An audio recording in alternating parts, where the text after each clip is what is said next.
Support for WUWM podcast comes from Hop Harvest and Vine and Good Harvest Market in Pewaukee, part of One Destination, combining farm-to-table dining, local craft beers, and organic groceries under one roof. More at goodharvestmarket.com. The ARTservancy is a year-long artist residency that promotes the visionary work of both artists and conservationists. The program is a partnership between Gallery 224 in Port Washington and nature preserves throughout southeast Wisconsin. The way it works is 12 artists choose a preserve to spend time in throughout the year and then create artwork that represents what they discover. Each residency project is then exhibited at the gallery the following year. Rebecca Jabs is one of the artists in residence and is exploring the Forest Beach Migratory Preserve for her project. She's also a science illustrator based in Manitowoc. Jabs joins Lake Effect's Grid Nunez for this month's Chirp Chat to learn about the history of Forest Beach and why bird migration inspires her residency project. So we're sitting on a bench together here at Forest Beach Migratory Preserve just outside of Port Washington, and you selected to participate in this residency with the Forest Beach Migratory Preserve. What makes this area a unique place to study?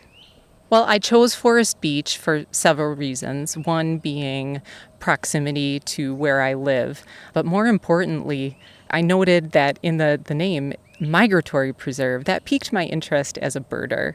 Spending time tracking birds through migration and learning how the management of this particular preserve serves as migratory bird stopover habitat was really intriguing to me. So that's how I ended up selecting Forest Beach, which is managed by the land trust called Restoring Lands. This location has a very interesting history. You might have noticed that as you drove in, its address is on Country Club Road. That's because this land was once a golf course.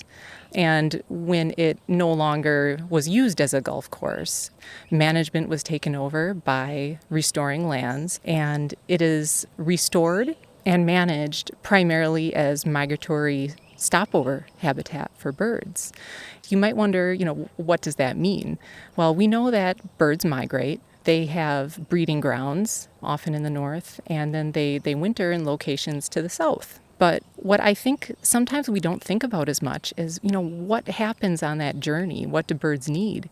And when they are migrating, mostly during the night, they need to make stops for food and, maybe rest, a little shelter.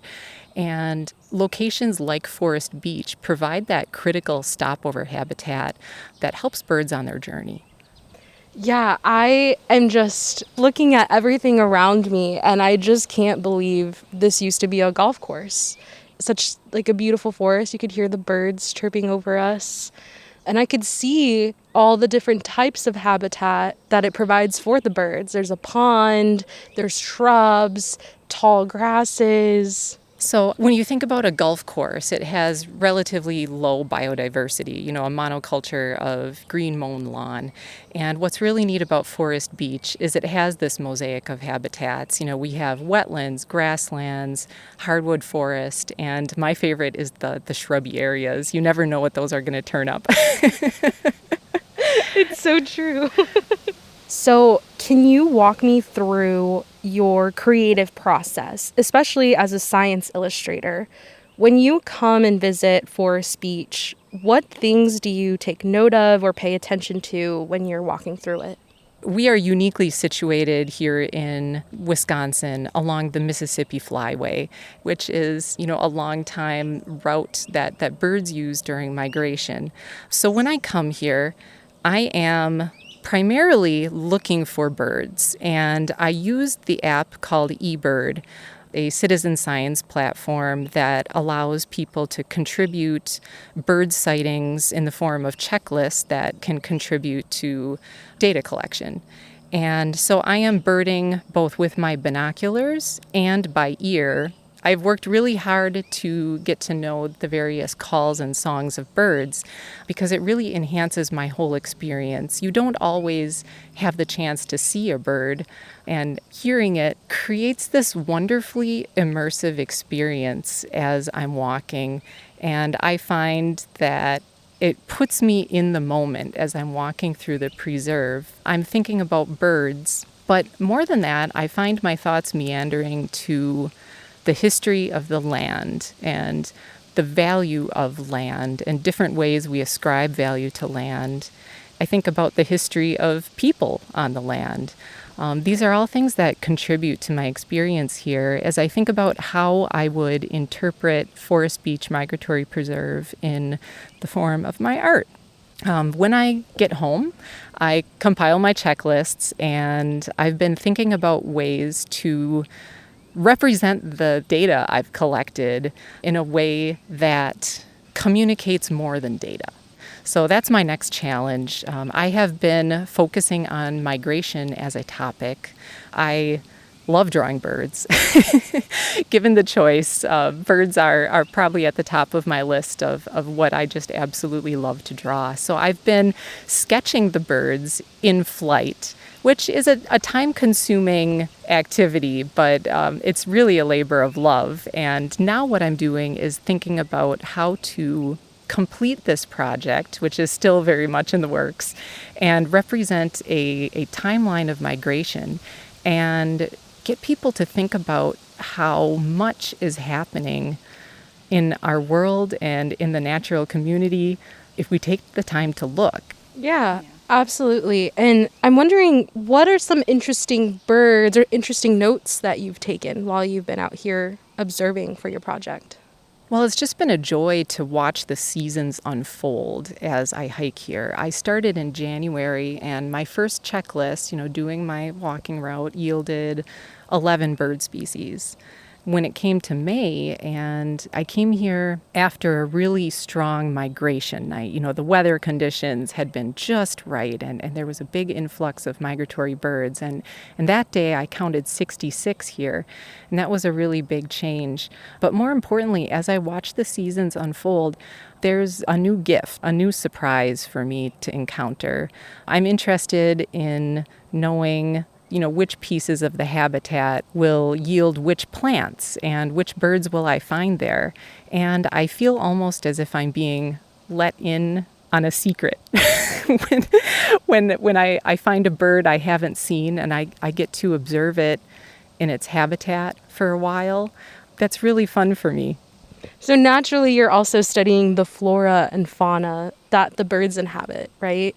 So for the project that you're working on, will you mainly be using your skills as a science illustrator, or are you using different types of media? I use my training as a science illustrator as a jumping off point for the work that I create for myself, but also think about what I'm feeling in the moment when I share a moment with that bird, and how can that be represented in artwork to share the wonder and the spark of joy you feel when you're out in nature. But my project is still very much in the works because with any large-scale project, there are different logistical factors to figure out, can I do this? And if so, how can I make this? So I am in the process of drawing about 75 different bird species in flight. My list at this moment in time stands at 118 species observed in this location, but some of those are resident birds that stay here year-round. Some are just really big, and I want to represent all of the birds at life size. So I'm focusing on migratory songbirds in my project, and what I'd like to do is find a way to combine drawing, painting, and printmaking techniques to represent the movement of birds on a large scale at a large scale.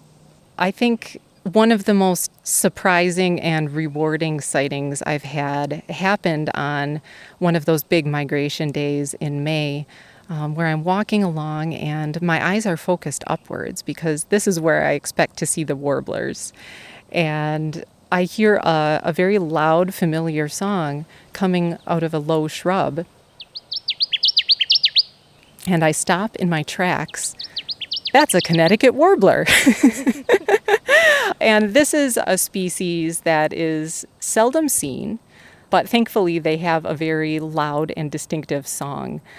So what a gift that I was able to hear that song coming exactly from where you would expect it to be, low in a shrubby area, concealed from sight, but you know it's there. And I don't have to see every bird. Just knowing it's there brings me such joy, and I'm glad that this preserve, where I was at that moment, was able to provide something it needed on its journey. This bird breeds in spruce bogs and tamarack swamps in the north, and it's a species in decline. So knowing it was here and getting what it needed was a great reward. That's an incredible story. Well, I'm going to go ahead and reintroduce us just in case someone is just tuning in. I'm Lake Effects Excret Nunez speaking with Rebecca Jabs about her artist in residency project at the Forest Beach Migratory Preserve in Ozaukee County. So the ARTservancy is a really unique program, but when I'm listening to you tell me about everything you're working on, all I keep thinking about is, how did you get here? So have you always had a relationship to birds and nature throughout your life? Oh, that's a great question with a sort of meandering answer. My first career was as a K-12 public school art teacher. And as a teacher, we strive to facilitate a sense of curiosity in our students, and we hope that they become lifelong learners. And I think what happened is I took my own advice. And I reached a point where there were so many things I was interested in that I decided I wanted to continue my own education. What I discovered is the Science Illustration graduate program at California State University at Monterey Bay, which I chose because what I realized is science illustration was the art I had been making all along. And once I realized that this was a field that I could explore, I knew that this was my path. And what I love is that with each project that I take, I'm learning something new. And this is actually how I became a birder. I was at the end of my year at California State at Monterey Bay completing an internship. And, I looked back home near Manitowoc, Wisconsin, for an opportunity to both complete my internship and contribute something to my community.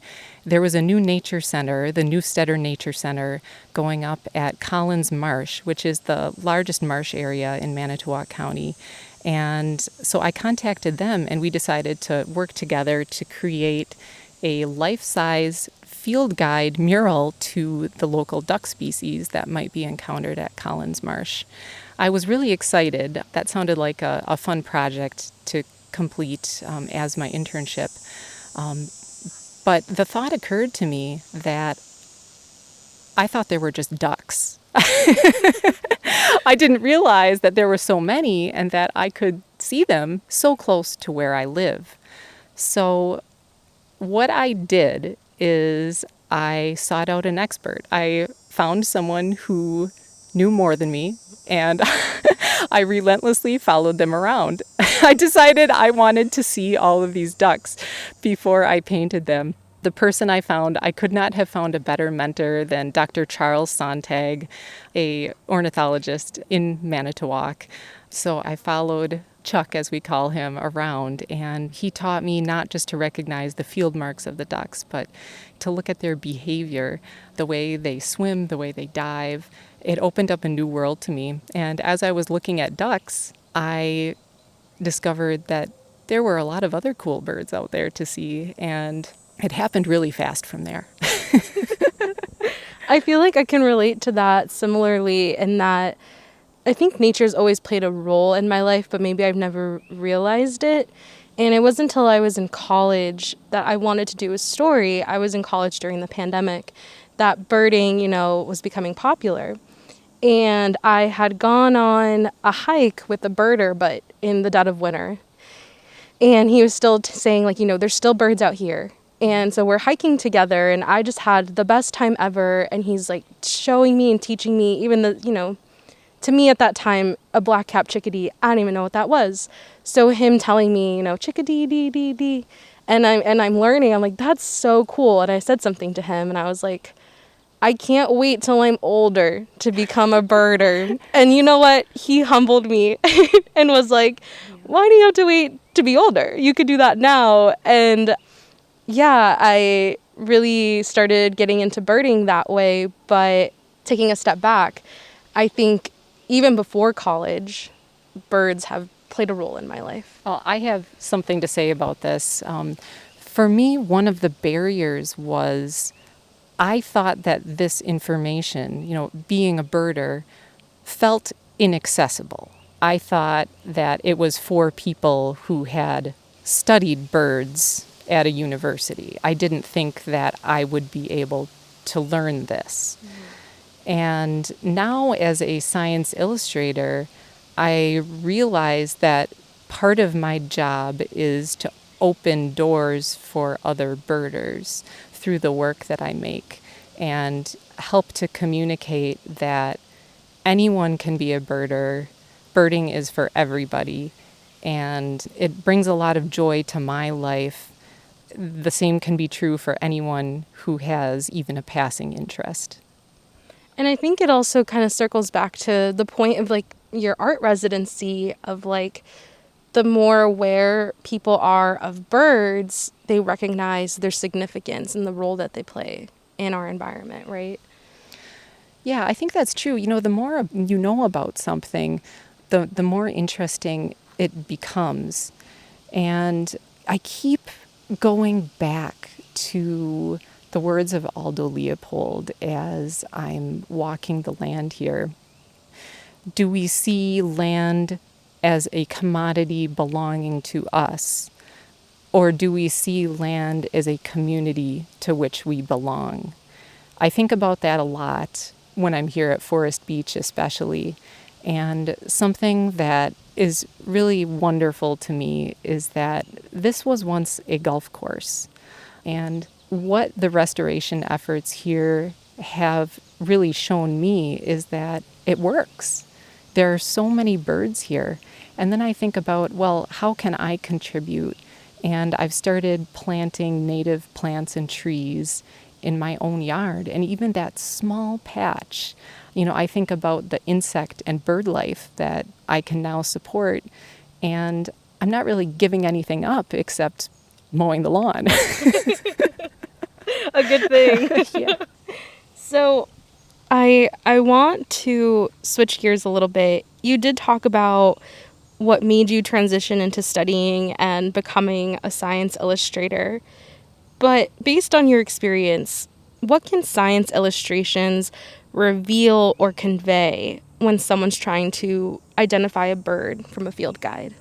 One of the advantages of illustration is that you have the ability to control both the pose and the lighting of the bird.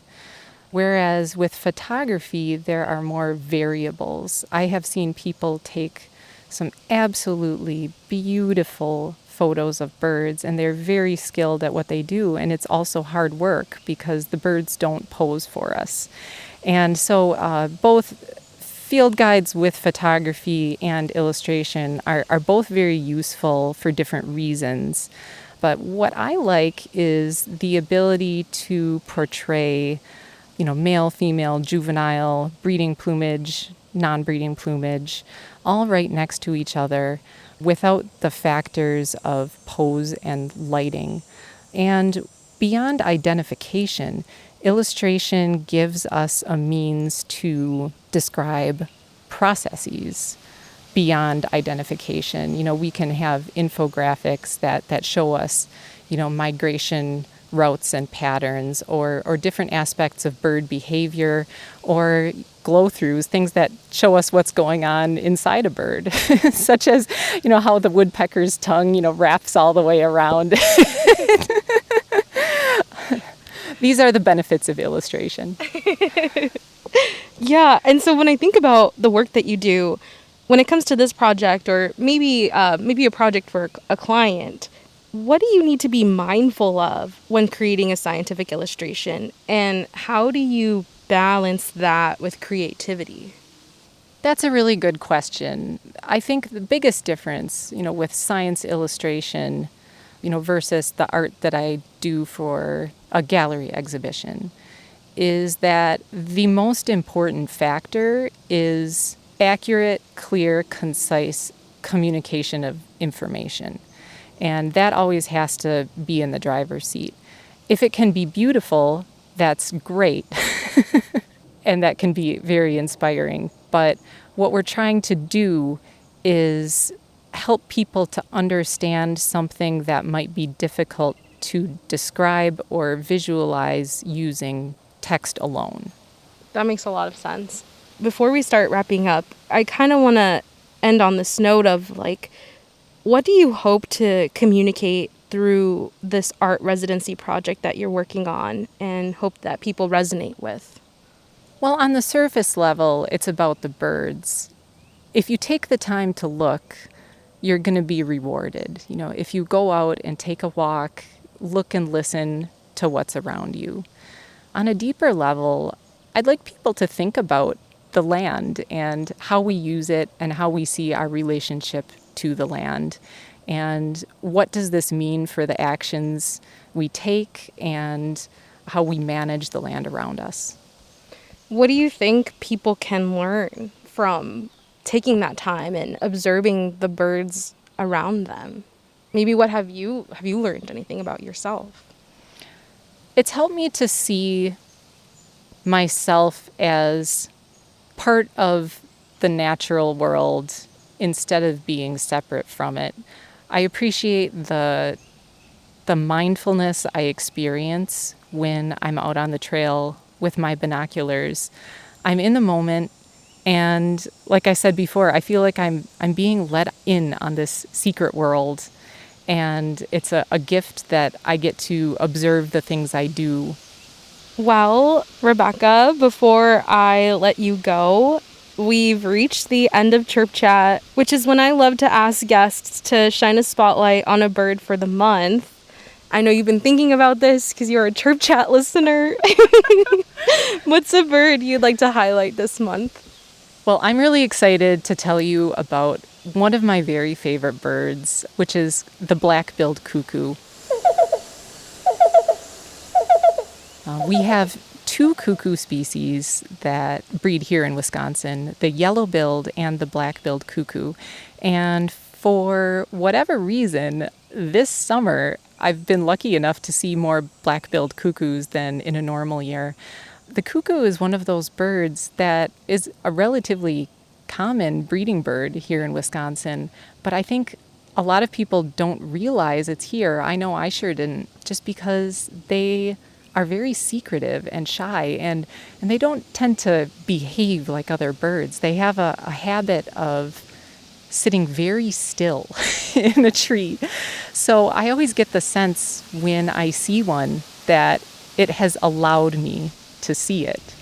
And that makes the sighting very special. To describe the bird, it is probably about a dove-sized bird with a very slender body, a somewhat long, slightly curved bill, and a very long tail. It is brown upper and white underparts. And then the black-billed cuckoo, of course, has the black bill and a red eye-ring. The cuckoo is really neat. It has zygodactyl feet, which means just like woodpeckers and owls, 2 toes in front, 2 toes in back, which is different from many, perching birds. And it has an appetite for caterpillars, spiny caterpillars. So if you are walking around and you're seeing tent caterpillars or webworms, this is when you start scanning the trees for that shape, look for that long tail.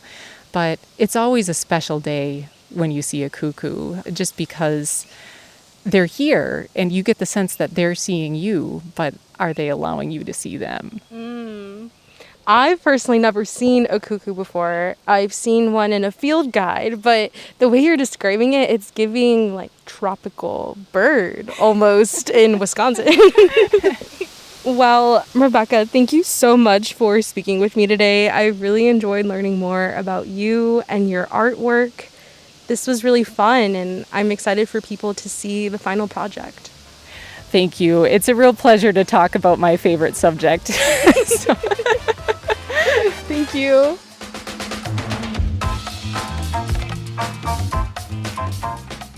Rebecca Jabs is an ARTservancy resident at Forest Beach Migratory Preserve. She's also a freelance science illustrator in Manitowoc. Jabs spoke with Lake Effect's Excret Nunez for this month's Chirp Chat. You can see pictures of Jabs' artwork at wuwm.com.